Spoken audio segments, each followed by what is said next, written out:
Hey guys, welcome back again to my YouTube channel. So this is Elma and this is Space for Inspiration and Change. Once more, if you're new to this channel, you're very much welcome and please consider subscribing. And if you're a returning subscriber, I want to just say God bless you and thank you for always coming back.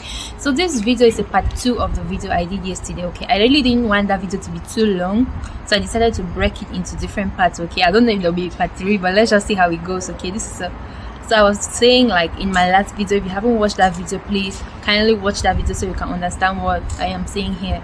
So I was talking about like comparing my experiences, okay, like in terms of my university experiences or in Cameroon and in South Korea. Okay, so now another aspect I want to talk about in terms of comparing is this issue of in Cameroon. Yeah, it's very easy. I don't know about other countries, I speak for my country.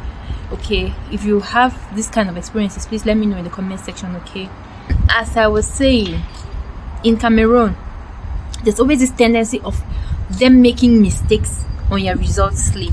I had this challenge that made me almost not to graduate from the university during my bachelor's degree, and I'm going to be sharing a story with you all now, just in terms of this comparing my experiences in South Korea and my experiences in Cameroon.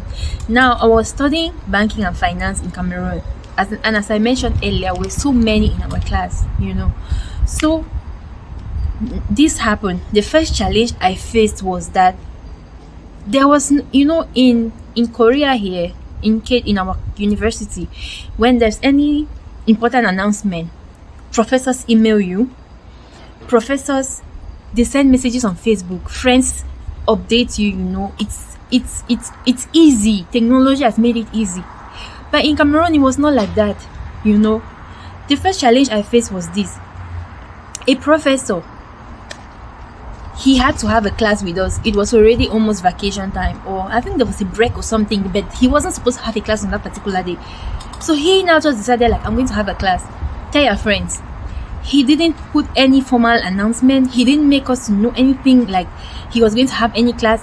I was home. I didn't even know that the professor was going to have a class. Now what happens?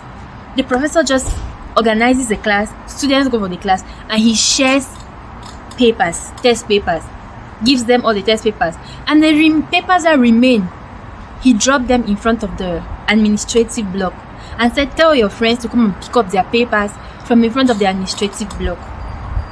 And now, by the time, the way they imagine, like I said, we're 1,500. Imagine the way the population is too much in that amphitheater. How are we going to manage it? 1,500 people to come and find the papers. Won't the wind blow away some people's papers? Won't the rain fall on some people's papers? Like, I couldn't understand why he could have done such a thing.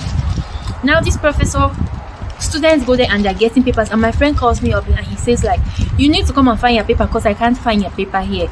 And this was the instruction the professor gave. He said, after taking your papers, you bring your papers one-on-one to my office so I can register your marks, because I haven't registered your marks. I just gave you your papers without recording your marks. And I'm like, what?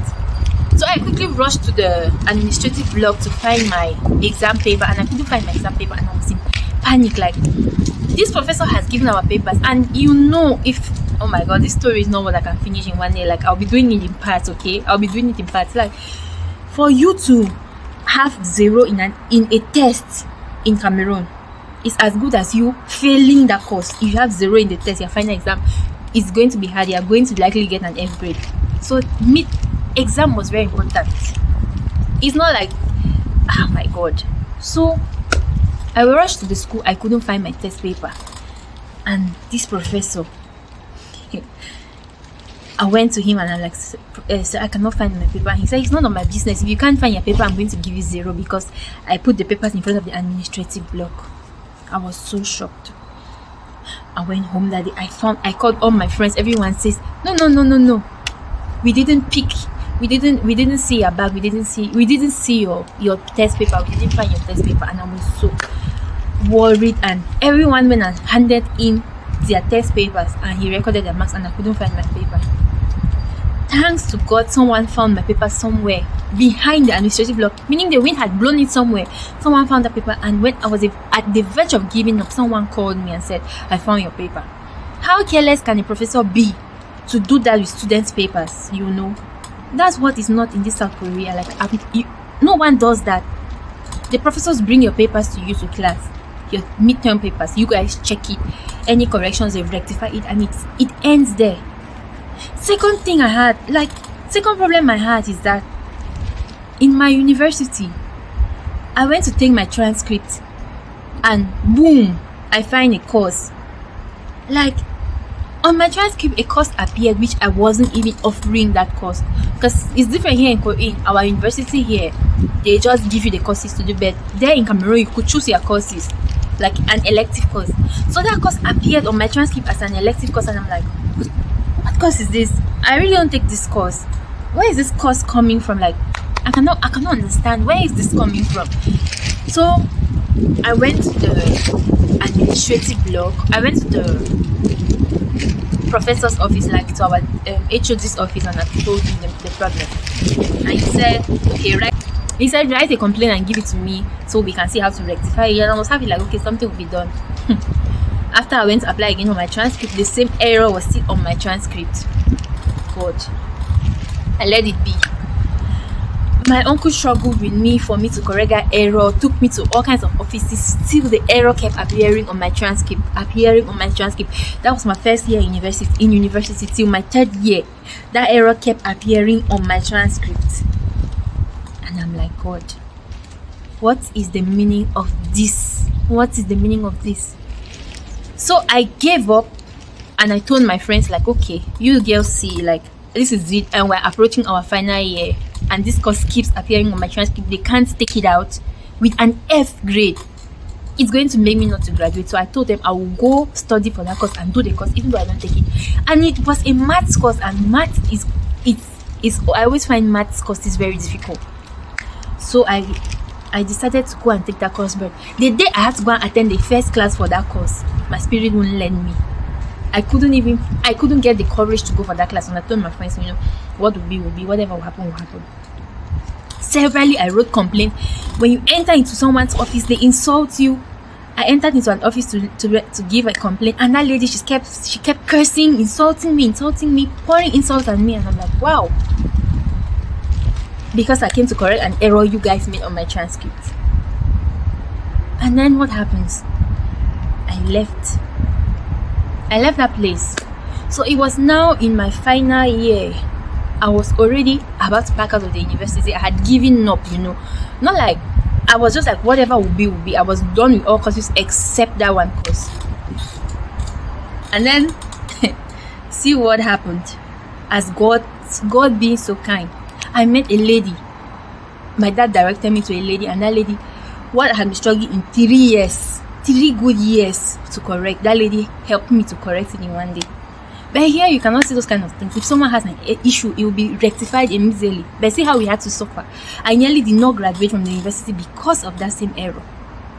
It kept appearing on my transcript, and if I had gone to do the course and I validated the course, they'll say I have too much extra credit, more than the usual credit, so I can't graduate. So either way, it would have been a loss for me. But you see the challenges of studying in underdeveloped countries. Thank God for this developed countries, because they make it easy. It's easier for you to study here. It's much easier if you have even at my master's degree level, because I have a master's degree in Cameroon. Even at my master's degree level, when I went to register for my master's, the guy gave me, the person in the office, when I went to get the form, he told me, I'm going on break, when it wasn't break time. And when I insisted you give me the forms, why you go for your break, I feel it. He gave me a wrong form. And I was going and attending classes for a different course, whereas I was doing a different course. It took me almost a month to realize I was in the wrong class. Just those kind of errors. You can never see those kind of things here. So those are some of the challenges, or those, like, comparing studying in Cameroon and studying here. I don't know. It's not like a Cameroon thing or something. Everyone might judge it from their own way, but it's my experience. My experience might not be the same. It might not be the same for every Cameroonian. I'm just giving you. That's why I determine my own experiences. It's totally different, okay? Everyone has their own experiences. So I just came out here to tell you all about this experience. Now I'm going to do a part 3 again to compare about the various my experience again, part 3 of this video. Okay, so for now, let's leave it here. I don't want it to be too long. I hope you have enjoyed watching this video. I hope you liked this video. Please don't forget to like, share, subscribe, and turn on your notification bell so that you get notified each time I post a video. Give the video a thumbs up and keep sharing me out so I'll continue to give you more content. See you all in my next video. God bless you and bye bye.